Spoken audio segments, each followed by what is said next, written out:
نحمده ونصلي ونسلم على رسوله الكريم أما بعد فأعوذ بالله من الشيطان الرجيم بسم الله الرحمن الرحيم واذكروا الله في أيام معدودات فمن تعجل في يومين فلا إثم عليه ومن تأخر فلا إثم عليه لمن اتقى واذکروا اللہ، تم یاد کرو اللہ کو، فی ایام معدودات، فی ایام، ایام یہ یوم کی جمع ہے، دن، دنوں میں، معدودات گنتی کے چند دنوں کے اندر تم اللہ کو یاد کرو۔ فمن تعجلا، اور جو شخص تعجلا جلدی کرے، فی یومین 2 دنوں میں، فلا اسم علیہ کوئی گناہ نہیں ہے اس پر۔ ومن تاخر، اور جو شخص تاخیر کرے، فلا اسم علیہ نہیں ہے گناہ اس پر۔ لمن اتقا، اس شخص کے لیے جو ڈرتا ہو، تقوی اختیار کرنے والا۔ واتقوا اللہ، تم اللہ سے ڈرو۔ وَاعْلَمُوا، اور تم جان لو، انکم الیہ تحشرون، بے شک تم الیہ اسی کی طرف تحشرون جمع کیے جاؤ گے۔ مسائل چل رہے تھے حج کے متعلق، احکام حج کے متعلق یہ آخری آیت مبارکہ ہے، وذکر اللہ۔ چونکہ 10 ذی الحجہ کو عید والے دن حاجی حضرات مینا کے اندر وہ تشریف لے آتے ہیں۔ اب 11 ذی الحجہ، 12 ذی الحجہ اور 13 ذی الحجہ، ان 3 دنوں کے اندر رمی جمار ہوتی ہے۔ رمی جمار کہا جاتا ہے وہ جو کنکریاں ماری جاتی ہیں، کنکریاں وہ انہی 3 دنوں کے اندر 10، وہ 11، 12 اور 13 ان میں۔ اب اس کے اندر جو جاہلیت کے اندر لوگ تھے ان کا اختلاف رہا ہے۔ بعض لوگ وہ تھے کہ جو یہ سمجھتے تھے کہ 11 کو بھی رمی کرنی ہے، وہ کنکریاں مارنی ہے، 12 ذی الحجہ کو بھی کنکریاں مارنی ہے، اور 13 ذی الحجہ کو بھی کنکریاں مارنی ہے۔ اگر کوئی آدمی 13 ذی الحجہ کی کنکریاں چھوڑ دے، وہ 12 ذی الحجہ کو مینا سے وہ مکہ کے اندر آ جائے تو اس نے ناجائز کام کیا ہے۔ اور بعض لوگ وہ تھے کہ جو یہ سمجھتے تھے کہ اگر 12 ذی الحجہ کی کنکریاں مار کر وہ واپس آ جائیں، 13 ذی الحجہ کی کنکریاں نہ ماریں، اس کے اندر گناہ ہے۔ اور بعض لوگ کہتے تھے کہ 13 ذی الحجہ کی کنکریاں جو ہیں، یعنی انہی دونوں دنوں کے اندر اختلاف رہا ہے، 12 اور 13 ان 2 طریقوں کے اندر لوگوں کا اختلاف رہا ہے۔ بعض لوگ کہتے تھے کہ 12 کو کنکریاں مار کر واپس آ گئے، اس کے اندر کوئی حرج نہیں ہے، 13 کو نہ بھی ماریں۔ لیکن کچھ لوگ وہ تھے جو یہ کہتے تھے کہ نہیں، 13 کو مارنی ضروری ہے، 13 کو نہ ماریں گے تو یہ ناجائز کام ہے۔ اب اسی کے اندر اختلاف رہا، بعض 12 کو مار کر واپس آتے، بعض 13 کو مار کر واپس آتے۔ 13 والے وہ 12 والے کو ناجائز سمجھتے، 12 والے 13 والے کو ناجائز سمجھتے۔ تو اب اللہ کریم جل شانہ نے اس آیت مبارکہ کے اندر حتمی فیصلہ ارشاد فرمایا، جو صحیح مسئلہ تھا وہ بتلا دیا۔ ارشاد فرمایا کہ اگر کوئی آدمی 2 دنوں کے اندر واپس آ جائے، یعنی 11 اور 12 2 دن کی وہ رمی کرے، 2 دن کے اندر وہ پتھر مارے، کنکریاں مارے، مار کر واپس آ جائے، اس پر بھی کوئی گناہ نہیں ہے۔ اور اگر کوئی آدمی 3 دن ٹھہرا رہے، یعنی 11، 12 اور 13 ذی الحجہ کی، 13 ذی الحجہ کو بھی کنکریاں مار کر واپس آ جائے، اس پر بھی کوئی گناہ نہیں ہے۔ دونوں کے اندر اللہ کریم جل شانہ نے وہ فیصلہ فرما دیا، صحیح مسئلہ سمجھا دیا۔ کوئی بندہ 12 کو واپس آ جائے، اس پر بھی کوئی گناہ نہیں ہے، کوئی بندہ 13 کو واپس آ جائے، اس پر بھی کوئی گناہ نہیں ہے۔ لیکن بہتر اور افضل طریقہ یہ ہے کہ ان 3 دنوں کو پورا کیا جائے، 11، 12 اور 13 ذی الحجہ کو کنکریاں مار کر پھر واپس آئیں۔ لیکن ارشاد فرمایا کہ اگر کوئی آدمی 12 ذی الحجہ کو کنکریاں مار کر وہیں ٹھہرا رہا اور اسی جگہ پر ہی اسے وہ آفتاب غروب ہو گیا، تو اب اس کو واپس آنا جائز نہیں ہے، اب اس کو چاہیے کہ وہ وہاں پر ٹھہر جائے اور 13 ذی الحجہ کی کنکریاں مار کر پھر واپس آئے۔ ہاں اگر وہ غروب آفتاب سے پہلے پہلے وہاں سے 12 ذی الحجہ کو وہ چلا جاتا ہے تو اس پر کوئی گناہ نہیں ہے، کوئی حرج نہیں ہے۔ اب دیکھیے ترجمہ، وَاذْكُرُوا اللَّهَ فِي أَيَّامٍ مَّعْدُودَاتٍ، تم یاد کرو اللہ کو فی ایام معدودات، گنتی کے چند دنوں میں۔ فمن تعجل، پر جو شخص جلدی کرے فی یومین، 2 دنوں میں، یعنی 11 اور 12 کو، تو فلا اسم علیہ، اس پر کوئی گناہ نہیں ہے۔ ومن تاخر، اور جو شخص تاخیر کر دے، فلا اسم علیہ، اس پر بھی کوئی گناہ نہیں ہے۔ تاخیر یعنی 13 ذی الحجہ کو بھی وہ ٹھہرے کنکریاں مارے، اس پر بھی کوئی گناہ نہیں ہے۔ لمن اتقا، ڈرنے والوں کے لیے، تقوی اختیار کرنے والوں کے لیے۔ واتقوا اللہ، تم اللہ سے ڈرو۔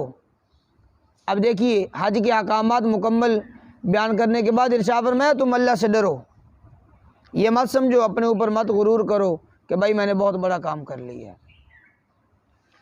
فرمایا اس معاملے کے اندر بھی اللہ سے ڈرنا چاہیے۔ کوئی غرور اور متکبرانہ بول، متکبرانہ چال اور متکبرانہ افعال اب تمہیں کرنے نہیں چاہیے۔ یہ نہیں کہ اب تم نے حج کر لیا ہے تو جناب اب تمہارے اندر وہ عادات آ جائیں متکبرانہ، فرمایا نہیں، واتقوا اللہ، اللہ سے ڈرو۔ وَاعْلَمُوا، اور یہ بھی تم جان لو کہ انکم الیہ تحشرون، تم الیہ، اسی اللہ کی طرف، تحشرون، جمع کیے جاؤ گے۔ وَمِنَ النَّاسِ مَن يُعْجِبُكَ قَوْلُهُ فِي الْحَيَاةِ الدُّنْيَا وَيُشْهِدُ اللَّهَ،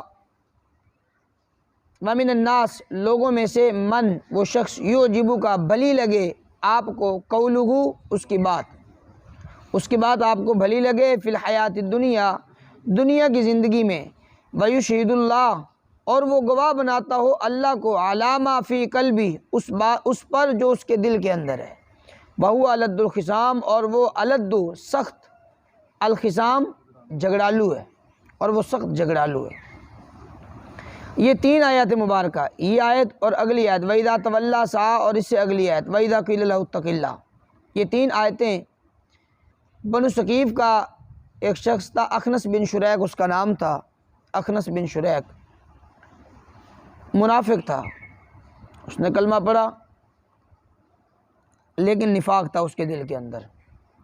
حضور علیہ السلام کے سامنے آ کر بیٹھتا تو بڑی بڑی باتیں کرتا، بڑے بڑے دعوے اور قسمیں اٹھاتا، ہر ایک بات پر قسم اٹھا کر وہ باتیں کرتا اور جناب بڑے بڑے دعوے کرتا اسلام کے متعلق۔ لیکن جب وہ وہاں سے چلا جاتا، اب جو جا کر وہ لوگوں کے اندر فساد پھیلاتا انتہا درجے کا، اور لوگوں کی فصلوں کو بھی خراب کرتا، ان کے مویشیوں کو مار دیتا اور بڑے فساد پھیلاتا تھا لوگوں کے اندر۔ تو اللہ کریم جل شانہ نے اسی منافق کے متعلق یہ آیت مبارکہ کو نزول فرمایا، ارشاد فرمایا وَمِنَ النَّاسِ، اور آقا علیہ السلام کو ارشاد فرمایا کہ اے محبوب، لوگوں میں سے بعض لوگ وہ ہے کہ وہ آپ کے سامنے آ کر بڑی بڑی باتیں کرتے ہیں، اسلام کے متعلق وہ بڑے بڑے دعوے کرتے ہیں اور وہ بڑی بڑی قسمیں اٹھاتے ہیں، لیکن ہیں وہ بڑے سخت جھگڑالو، لوگوں کے اندر جا کر وہ فساد پھیلاتے ہیں اور لوگوں کے اندر جا کر وہ نسلوں کو ختم کرتے ہیں، مویشیوں کو، جانوروں کو جا کر وہ مارتے ہیں، اور اللہ کریم جل شانہ ان فسادی لوگوں کو پسند نہیں فرماتے۔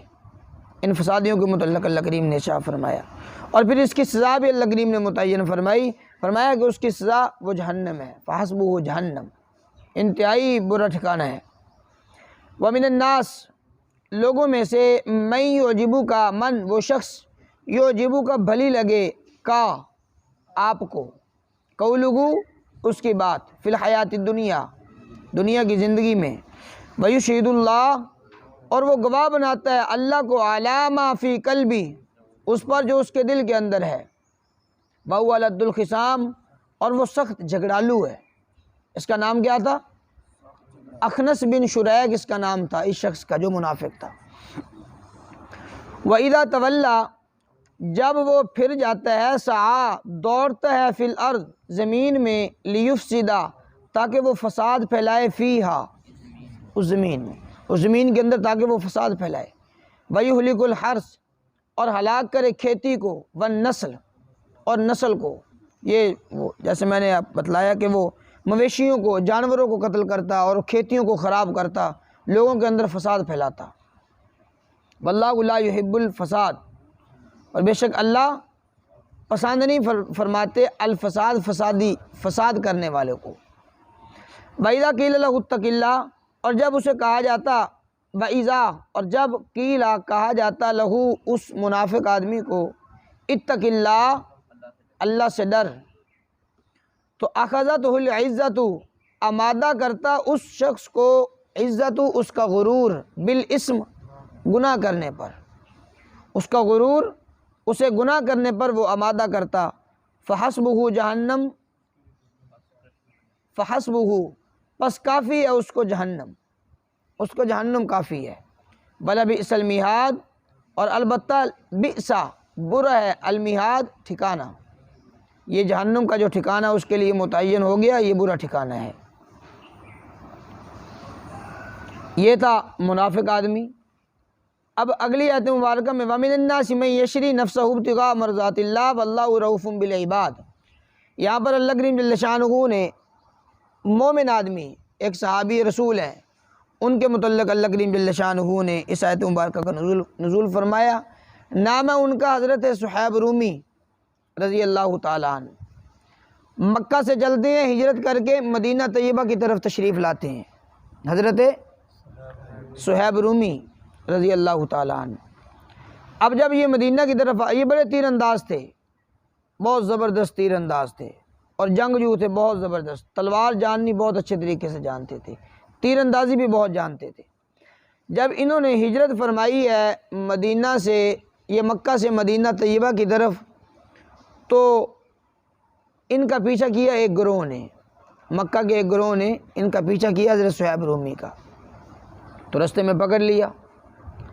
حضرت صہیب رومی کے جب قریب پہنچتے ہیں یہ لوگ پکڑنے کے لیے، حضرت صہیب رومی رضی اللہ تعالیٰ نے ارشاد فرمایا کہ خدا کی قسم اس وقت تک میں تم سے لڑوں گا جب تک اپنے ترکش سے سارے تیر میں تمہارے اوپر نہ چلا دوں، جب تک میری تلوار چلتی رہے گی، میرے بازوؤں کے اندر طاقت رہے گی، اس وقت تک میں تم سے لڑتا رہوں گا۔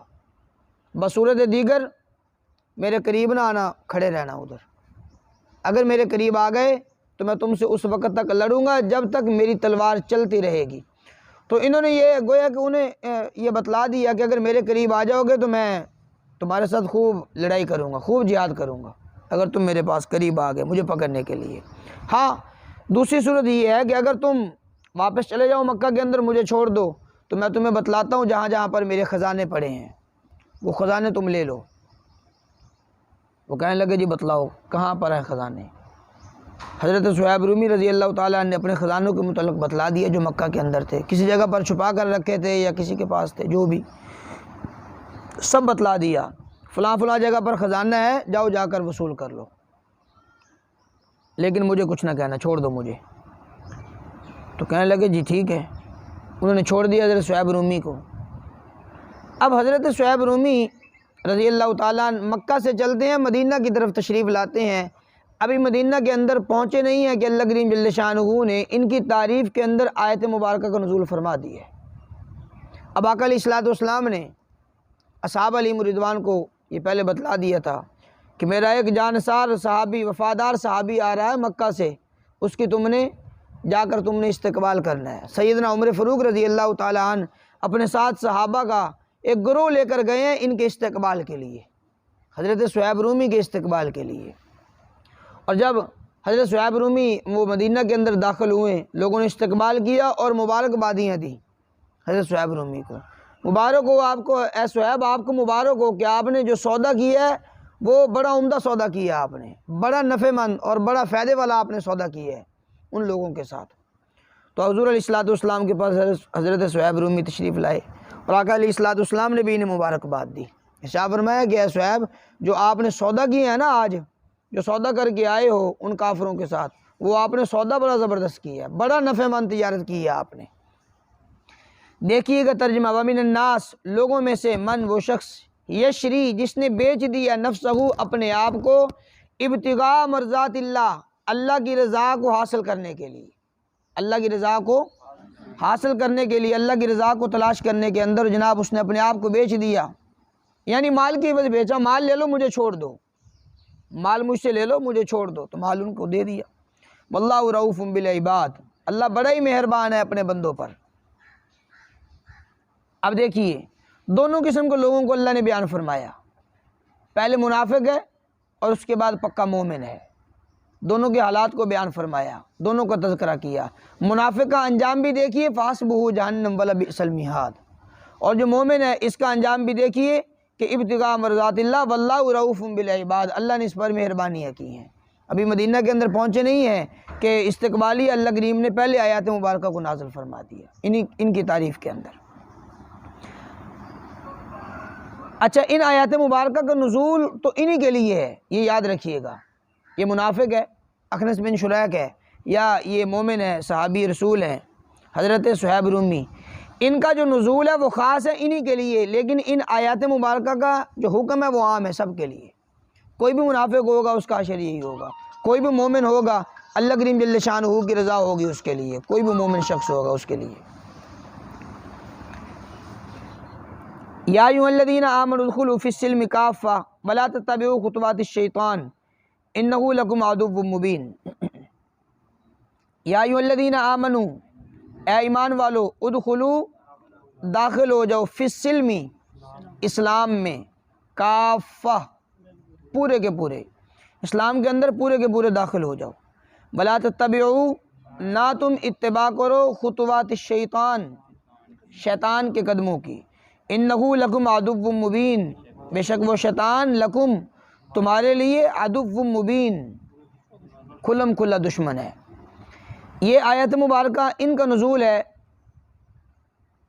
حضرت عبداللہ بن سلام رضی اللہ تعالی عنہ، یا وہ علماء یہود جو اسلام کے اندر داخل ہو چکے تھے۔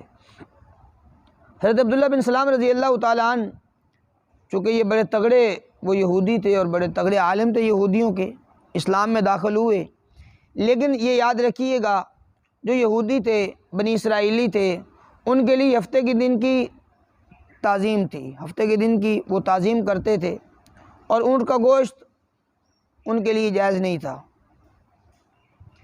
اب حضرت عبداللہ بن سلام رضی اللہ تعالیٰ عنہ اور بعض وہ بنی اسرائیلی جو مسلمان ہو چکے تھے، اب وہ یہ چاہتے تھے کہ ہم شریعت محمدی پر بھی عمل کریں، شریعت موسوی پر بھی عمل کریں، دونوں پر عمل ہوتا رہے۔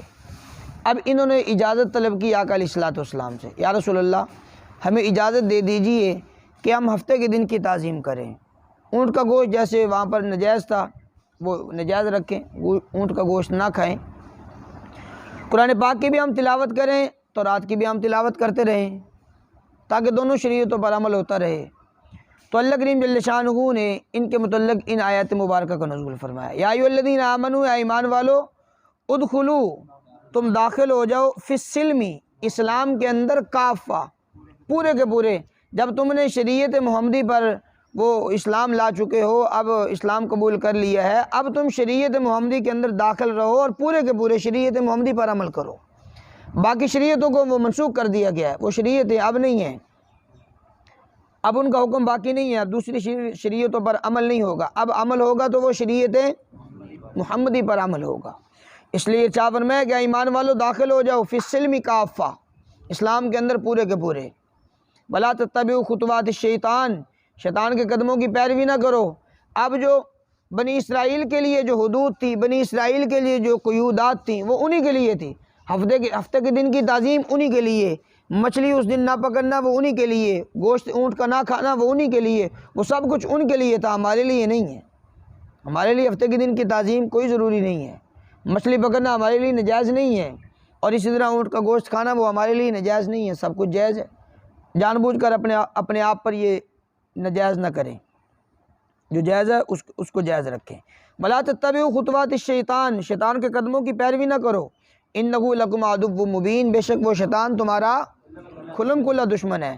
فإن زللتم، پس اگر تم پھسل گئے، من بعد اس کے، ما جاءتکم البینات، آ گئی تمہارے پاس واضح دلائل آ جانے کے بعد پھر تم پھسل گئے، تو فاعلموا، تم جان لو کہ ان اللہ عزیز حکیم، اللہ عزت والی ذات ہے، حکمتوں والی ذات ہے۔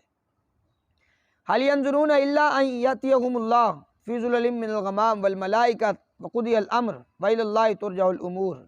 هل ينظرون، کیا، ينظرون وہ انتظار کے اندر ہیں الا ان یاتیہم اللہ، کہ آ جائے ان کے پاس اللہ فی ظلل من الغمام، بادلوں کے سائبانوں میں، والملائکہ، اور فرشتے، یعنی جو نافرمان لوگ ہیں وہ اس بات کے انتظار کے اندر ہیں کہ اللہ، وہ عذاب والے جو بادل ہیں ان کے اندر اللہ بھی آ جائے، فرشتے بھی آ جائیں اور آ کر ہمارے اوپر عذاب نازل کرنا چاہیں کرے، کیا وہ اس انتظار کے اندر ہیں؟